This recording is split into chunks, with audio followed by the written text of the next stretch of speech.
Okay, let's get started. Chapter 14, EMT class, medical overview. Let's go.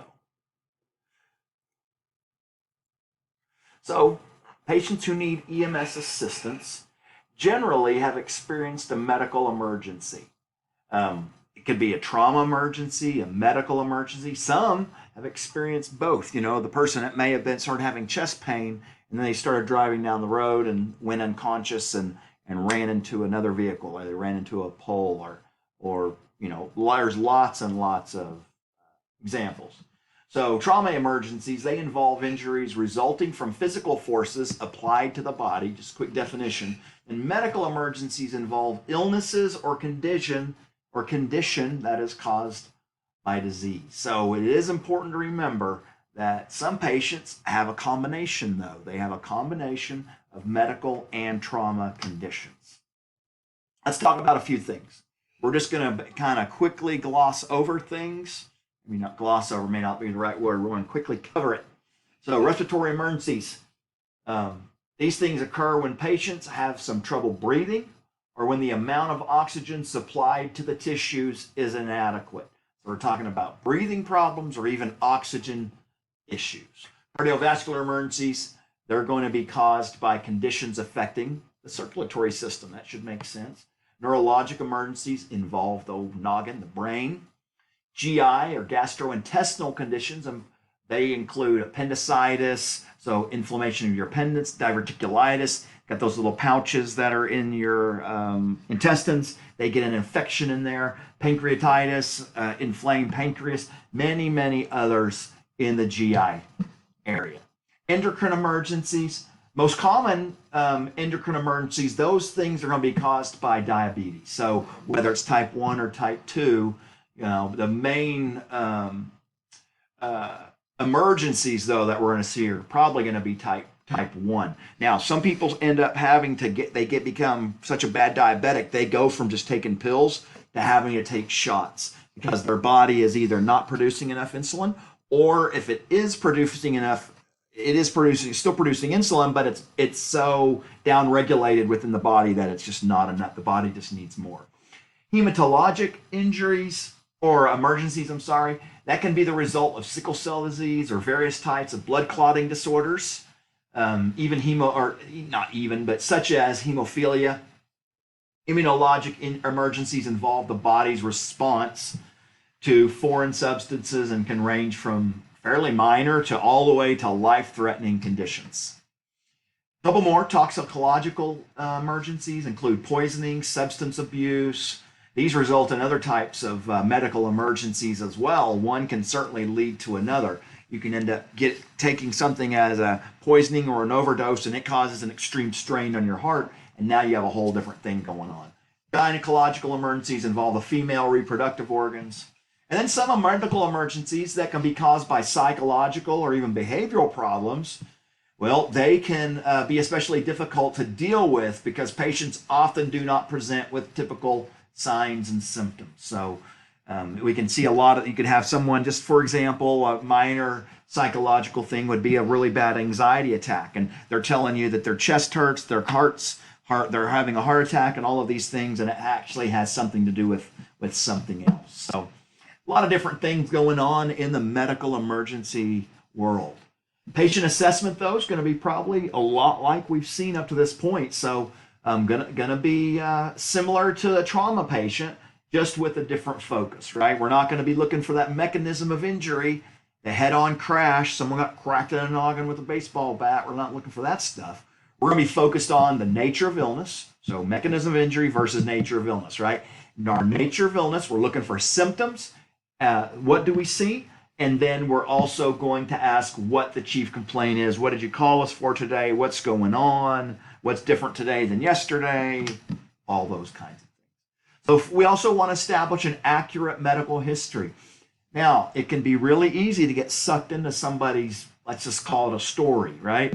It can be really easy to get sucked into everything that's going on with this person in their entire life. But let's stick to pertinent stuff. So if they're having what we believe to be cardiac-related chest pain, maybe we shouldn't give a big I can't think of the right word, care that much, but let's just call it crap. Maybe we shouldn't give a crap about their gout medication because they have arthritis in their toe, or something like that. Let's focus on what's going to be really important and what's pertinent. So we want to establish that accurate medical history, use our dispatch information to guide initial response. Now, we've got to be able to shift, right? We get told that, let me tell you a little story about a guy. I won't tell you his name, but he was a little burned out at the time, little 10-year paramedic, was going on a fall at the nursing home. So I've been on, not me, of course, I would never do this, but this particular medic has been on so many falls at the nursing home, and oh my gosh, and just grab a board, a collar, blah, blah, blah. Get on in there. Nobody bothered because you're not paying attention and you're not doing a good job to ask why did they fall. Well, guess what? Mima fell down because her heart quit working. So said medic, okay, fine, it was me. I realized, oh man, I got myself in a bind here. This is a full arrest. I am 3 doors into this locked facility, and I don't have any of the equipment that I need. So we want to use the dispatch information, but we want to be able to pivot. We want to be able to shift. So obviously going into calls, it's good to have all your equipment, but you don't want to get so locked in on dispatch's information that you're unable to recognize other things or see other things. So use your dispatch information to guide your initial response. Now, here's what we're talking about. Don't get locked into a preconceived idea of the patient's condition. One thing that's really easy for this to happen is what I call, and what you'll read is like distracting injuries, right? You go on, now we're talking about trauma, but you go on bad car crash. Someone has a big avulsion to their noggin, right? They've also got an open chest wound and they've got a femur fracture and all these things, but that avulsion of their noggin, and maybe you can even like see part of their eye or whatever, all these things, they get us distracted. And now we're so taken aback by their injury that we're not worried about their sucking chest wound that they have. So don't allow yourself to be distracted. That's why we always teach to build your systematic approach to a patient assessment and do it the same way over and over and over and over.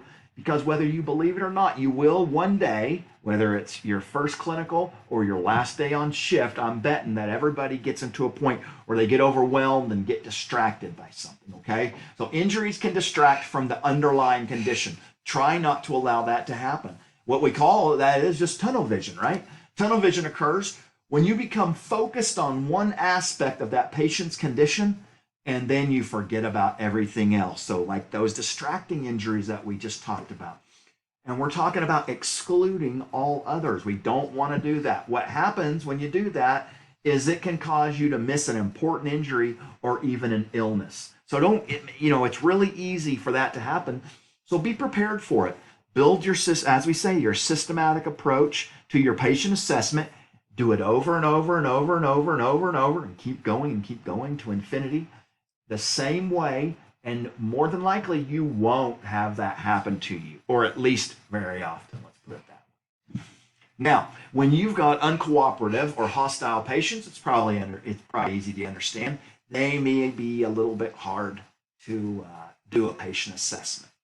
So the thing you've got to do, you got to just maintain a professional, calm, non-judgmental demeanor at all times. If you don't know it, unless you're really good at poker, you have a really good poker face, your face says a lot of things. I myself am not good at that. People know when I'm irritated for the most part. People know when I'm bored for the most part. I'm not good at hiding that stuff. Everything comes on my sleeve. When people talk about you wear your emotions on your sleeve, you want to not do that. So what I'm not saying is don't allow everybody to know what you're thinking. What I am saying is don't have judgmental thoughts. If you're judging somebody, it's going to come across on your face or your questions or your tone of voice. When you have a really cruddy tone of voice, people pick up on that, okay? And these people may be uncooperative or just difficult to manage, difficult to handle. So we got to maintain a professional, calm, non-judgmental demeanor. We also don't want to label people, and we surely don't want to have like a personal bias. Say you're in a particular part of town. Say you're dealing with a particular type of person. You're dealing with a particular, how you say it, like a weight class of person, say an overweight person or an underweight person, or just all of these things. the easy way to keep away from that is just to not, for that to not happen, is to not do it.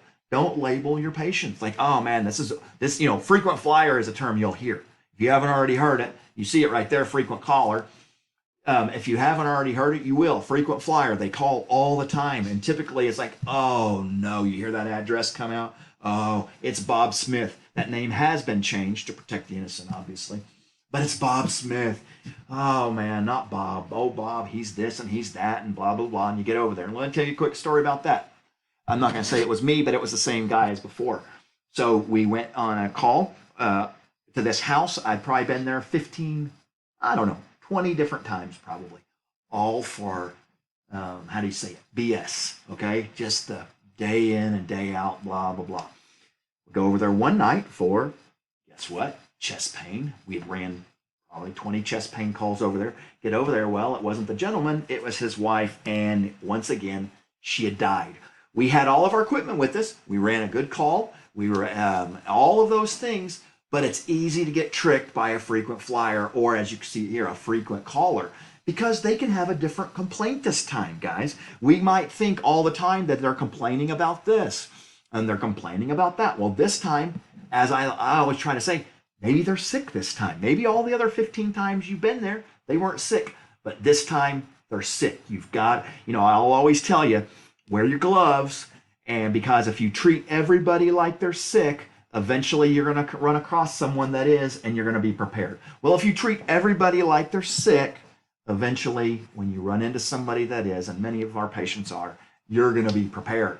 So scene safety, nothing changes. Ensure the scene is safe. Use standard precautions. Right away, determine your number of patients and whether you need additional help. Now we move on. Here's mechanism of injury versus nature of illness. Here we are, nature of illness. So the index of suspicion is your awareness and concern for potentially serious underlying and unseen injuries or illness. So what we're saying is kind of just that kind of like that feeling inside, I can't think of the right word right now, but that gut feeling, that instinct, is a lot of times what we do. So we're talking about the index of suspicion, your awareness and your concern. So we start seeing some things that we recognize, and we start paying attention. We start kind of probing, playing detective, all of that stuff. Now, for some reason, like someone got dizzy and they fell down and hit their head and now they have neck pain, we're going to probably want to immobilize them. But if they're just sitting in their chair and start having some cardiac, or whether it's cardiac or not, just some kind of chest pain, not going to be concerned probably about spinal immobilization unless it's indicated. Now we're going to get that general impression, perform a rapid examination of our patients. We want to identify life threats. If there's anything we can do to reverse a life threat, we want to quickly determine the patient's level of consciousness, or the LOC, and what do we use for that? Yep, we use that AVPU or AVPU scale.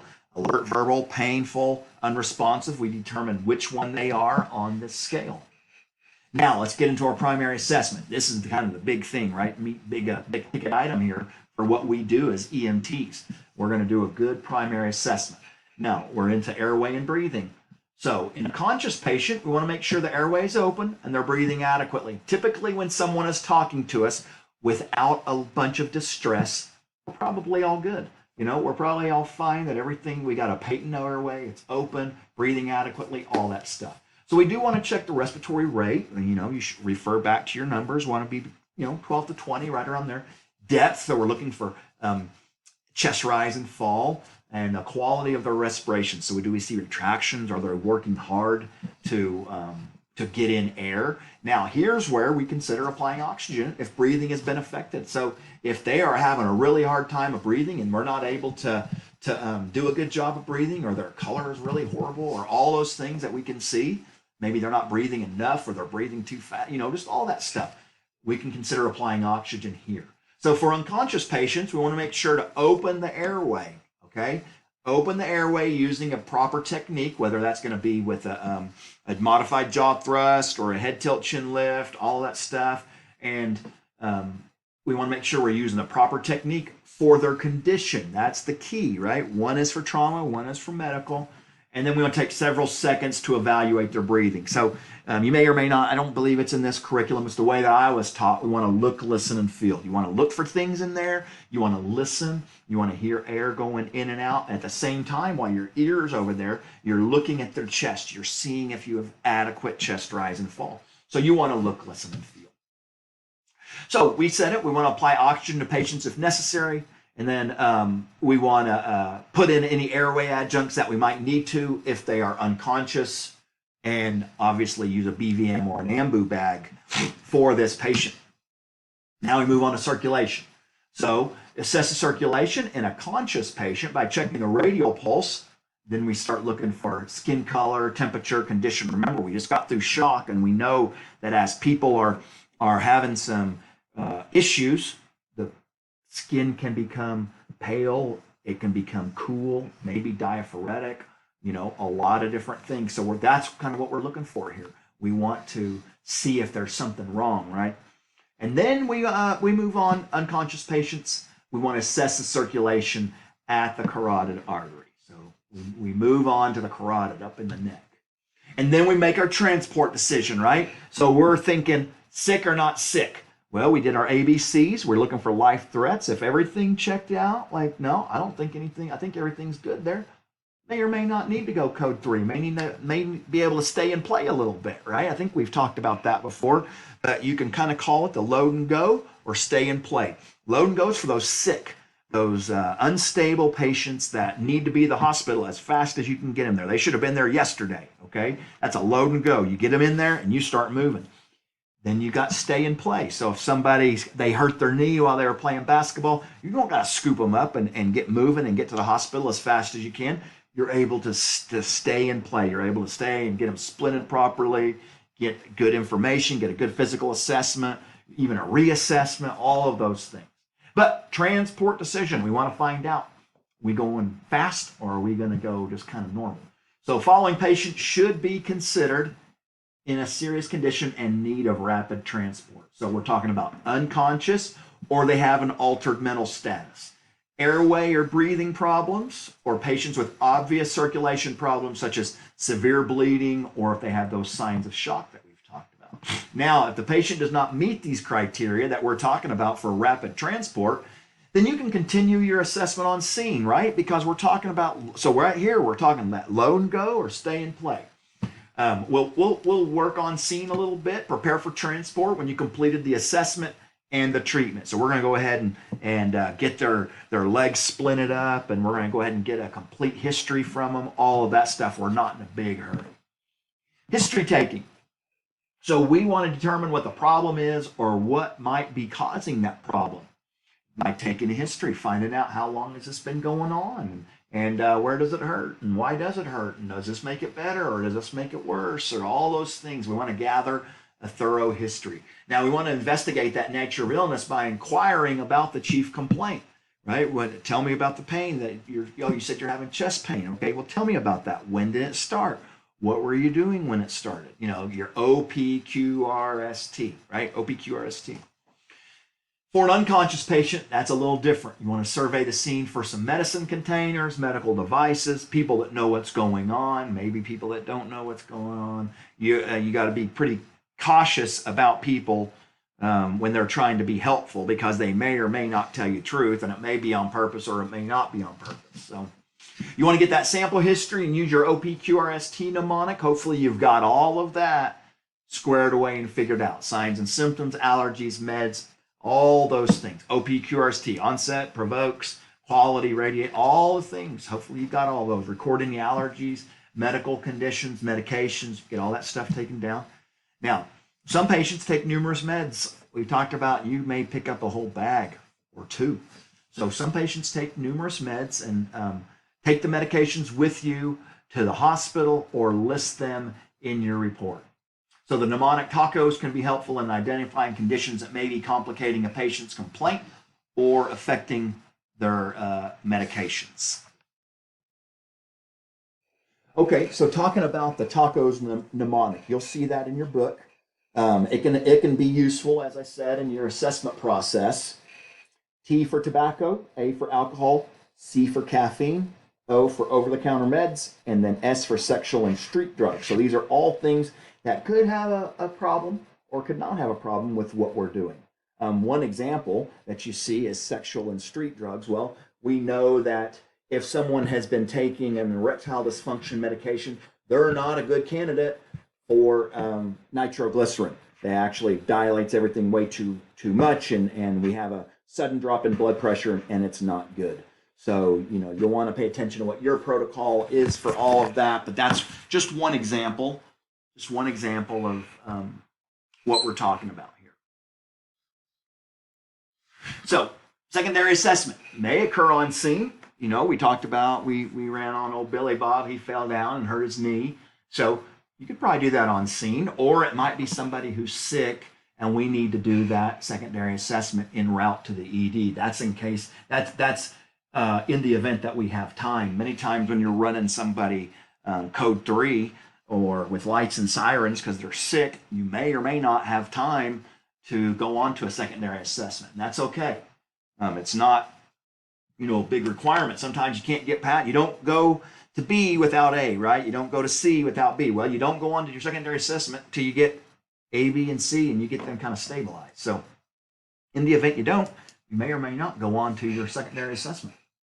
So you may not have time. Physical examinations. All conscious patients should undergo a limited or at least a detailed physical exam based on their chief complaint, at least figuring out what's hurting and why and all the stuff that goes along with that. Now, for unconscious patients, you should always perform a secondary assessment in the entire body or head to toe to obtain clues to assess the problem. That's, once again, if it allows you to, if you're able to. Full body assessment should help you obtain clues, and it should be performed quickly.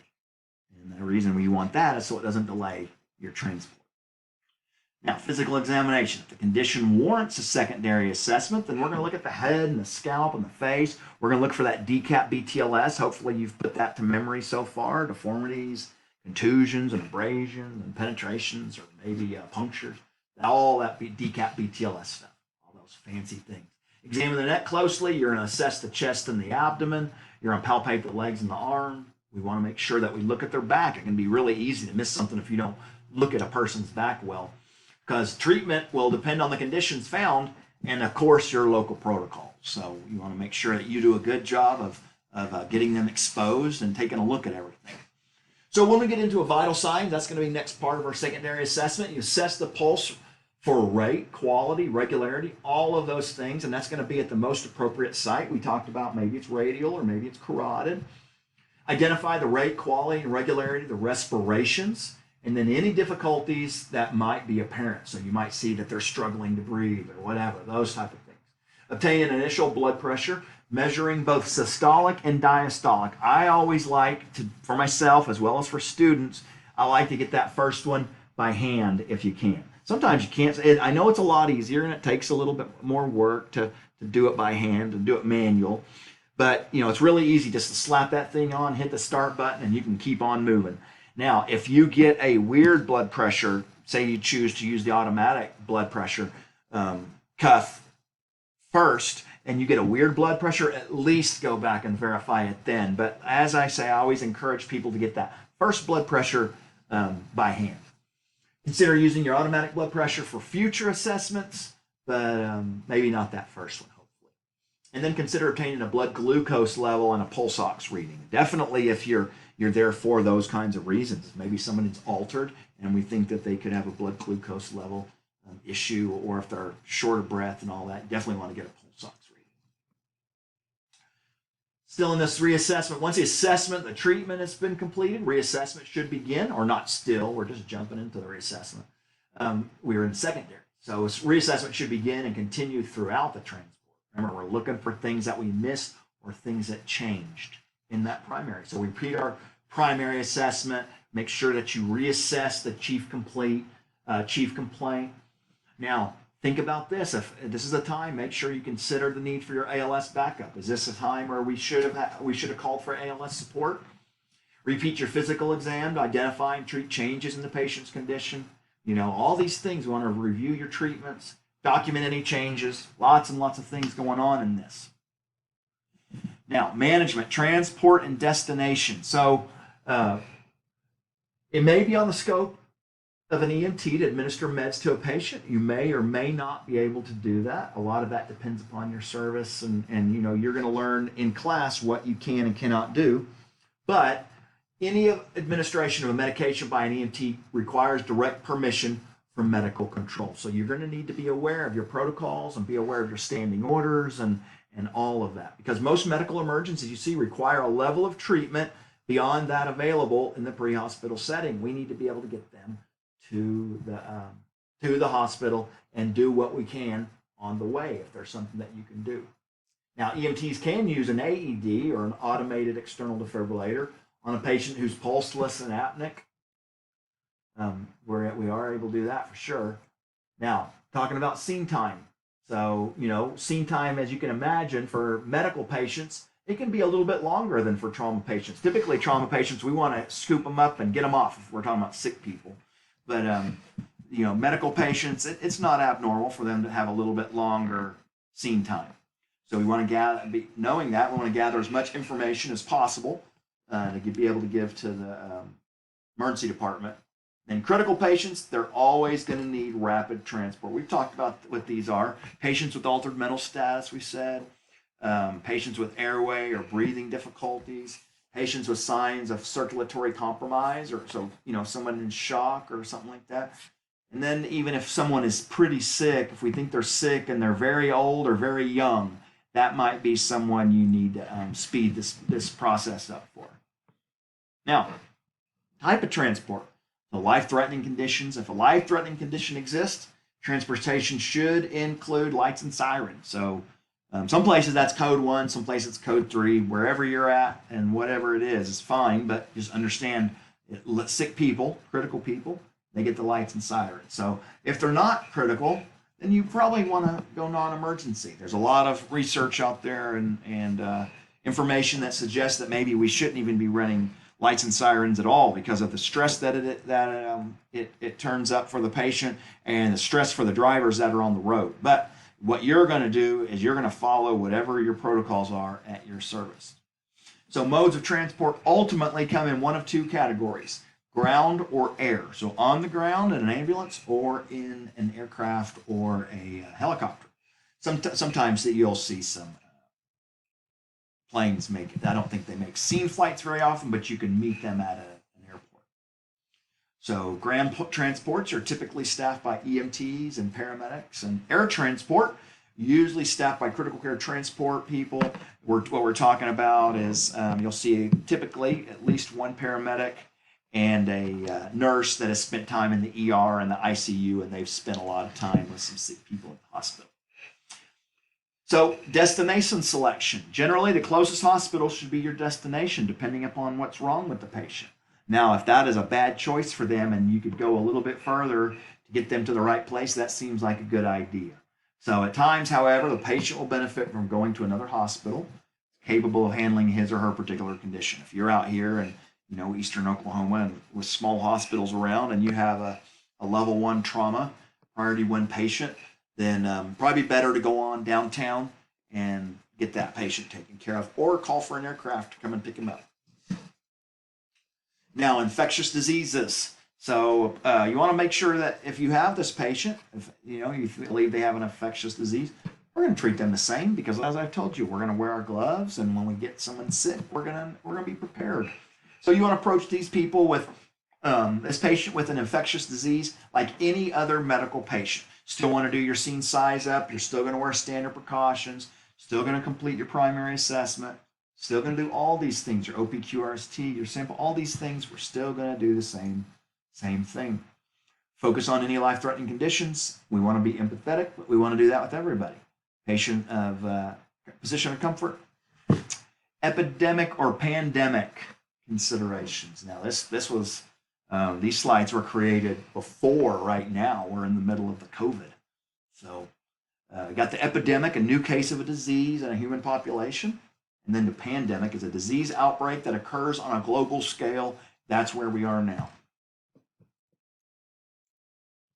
Influenza, we're also going to be there too. So those with chronic medical conditions, compromised immune system, And the very young and very old are most susceptible to complications of influenza, much like we've seen with the old COVID, huh? Weird. So transmitted by direct contact with nasal secretions and aerosolized droplets from coughing and sneezing by infected people. Always wear your PPE, HEPA respirator if possible, surgical mask on patients with suspected. One thing that I like to do is if someone's acting up, meaning like they're spitting or they're, maybe even they just got really bad breath. But if you believe that they might be they're contagious, put a mask on them. Turn the O2 up where they're getting plenty of air, and you put a mask on and you don't got to worry about stuff. Most of that stuff is kept inside that mask. Herpes simplex, common virus strain carried by humans. So you see there's some little blisters and that open up and all of that. HIV infection. If we're treating everybody the same, if we're wearing gloves with everybody and we're using protection, we should be fine. But you want to make sure that you're doing that. So it can still be fatal. However, with treatment, patients can expect a near normal lifespan. So it's not easily transmitted in the work setting. Whenever this first stuff came out in EMS, the whole industry was going nuts. I mean, you saw body suits and hazmat suits and all of this before there was a lot of understanding. So your risk of infection is limited to exposure to infected patients' blood and body fluid. So it's not easily transmitted in a work setting. Hepatitis, not something that you should probably have to worry too much about. Essentially, we're talking about inflammation of the liver. Toxin-induced hepatitis is not contagious. No sure way to tell which hepatitis patients are contagious. So hepatitis A transmitted only from a patient who has an acute infection. Once again, treat everybody like they're sick. We're going to be good to go. Whereas hepatitis B and C can be transmitted from long-term carriers who have no signs of illness. So a carrier is a person whom an infection organism has taken up permanent residence and may or may not cause an active disease. Now, hepatitis A transmitted orally through oral or fecal contamination. B is far much more contagious than HIV when we're comparing it. Hepatitis B vaccine is highly recommended for EMTs. Meningitis, something you may come in contact, a lot more chance to come in contact with and think about than some of these other things. So meningitis, inflammation of the meningeal coverings of the brain and the spinal cord. So if you're unaware of that, within the brain and the spinal cord, you have these meningeal coverings. So most forms of meningitis are not contagious. However, one of them is, and it's highly contagious. I believe I'm going to butcher the word, but meningococcal meningitis. So make sure you're taking standard precautions. Gloves and a mask will go a long way of protecting yourself for this. Meningitis is typically treated at the emergency department with antibiotics. And then in the event that you have taken care of somebody with meningitis, you'll want to probably make sure you let your leadership know, your bosses know that that's what the case was, so there may be something that you need to do. Tuberculosis, many infected patients are well most of the time. Once again, a great person for a mask. A chronic mycobacterial disease that usually strikes the lungs. Disease that occurs shortly after the infection is called primary tuberculosis. And then reactive tuberculosis is common, and it can be much more difficult to treat. A lot of people really freak out about tuberculosis or TB. It's a lot harder for it to pass than a lot of times people might think. So if they have a cough and stuff's coming out, get a mask on them for sure. Make sure you put a mask on.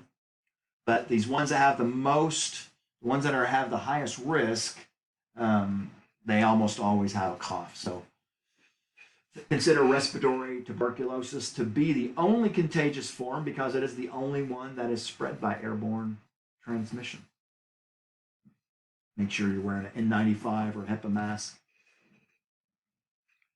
So absolute protection does not exist. So according to the CDC, 1/3 of the world's population is infected with tuberculosis. Some people can just be carriers. Some people can just test positive for it, but they have absolutely no signs and symptoms or no disabilities or anything. So, mechanism of transmission is not very efficient. Get a skin test regularly. Now, whooping cough, also called pertussis. It's an airborne disease caused by bacteria, mostly affects children younger than 6. The best way to prevent this is to be vaccinated, they'll tell you, with your Tdap. You can also place a mask on the patient and yourself. MRSA is something to think about. You will run on patients in this many times within nursing homes. Sometimes people get MRSA from the hospital. So MRSA is a bad infection, essentially. It's a bacterium that causes infections. It's resistant to many antibiotics. So it's kind of this antibiotic resistant strain. Healthcare settings, MRSA is transmitted from patient to patient by the unwashed hands of healthcare providers. Hopefully that's not going to be us, because we're going to be washing our hands, right? We're going to wash our hands. We're going to take our gloves off, wash our hands. We're not going to be touching people with dirty hands. Factors that increase the risk for developing MRSA, so antibiotic therapy. So people that go and get antibiotics all the time, like they get the flu, a viral sickness, and they go and get antibiotics. They're building up resistance to that. So don't get antibiotics unless you need to. As someone who's also at risk, prolonged hospital stays, a stay in the ICU or the burn unit, exposure to an infected patient. Now you see that the incubation period for MRSA appears to be somewhere around 5 and 45 days. So it's got some time there, and it results in some soft tissue infections. Just let you read about this. I'm not all that familiar with this. First human case of this discovered in 2012 in Saudi Arabia. Ebola, 2014 outbreak of the Ebola virus in West Africa. 6 to 12 days. So travel medicine. You must be aware of travel-acquired infections when assessing a patient who was recently outside the United States. That's a question, especially when Ebola was a big deal, was, have they traveled outside the United States recently? They can present with a variety of symptoms. So you might see fever, cough, vomiting, bloody diarrhea, body aches, rashes, all these kinds of things. So in the event that you come upon some person that's traveled outside and they got something that you might think is questionable, put a mask on. Here's some important questions to ask. So, did you recently travel? Did you receive any vaccinations? Were you exposed? What type of foods did you eat? Conclusion. Whew. These last few have been rough, huh? Give me a headache. So the conclusion, the assessment and treatment of medical patients can be challenging and interesting because of the nature of medical conditions. So typically for paramedics, a lot of times people really like dealing with medical patients because they require you to think. Trauma patients, not so much. Trauma patients, you'll either maybe plug up a hole, or you'll make a hole, or you'll, give them some fluid, and then there's a big old mess to clean up afterwards because people get bloody and they bleed in your ambulance, and my gosh. But think, these medical calls, they require pretty decent amount of thinking and some critical thinking. So a lot of times people like these. So the condition of a medical patient may not be as apparent as in a trauma patient, and treatment may not be as straightforward. Now, delays in an attempt to diagnose a condition can be harmful to the patient, so don't screw around. One of the worst things you can do is pause. You can make a decision, start moving that way, and then you course correct, right? Like, oh, that's not this, this is that. Well, at least you're moving forward, you're getting those juices flowing up in your noggin, things are moving, you're doing some stuff. But to sit there and pause, typically when someone's kind of just like paralyzed, they stay that way. So don't do that. Keep calm, use your patient assessment skills, because we've done it over and over and over. We've got good patient assessment skills, right? We're working on those. We want to treat that patient's symptoms. We want to report what we find to medical control or to the ER, transport the patient safely. So we want to be prepared to handle any combination of conditions, including conditions of medical and trauma patients. That's it. That is it for this one.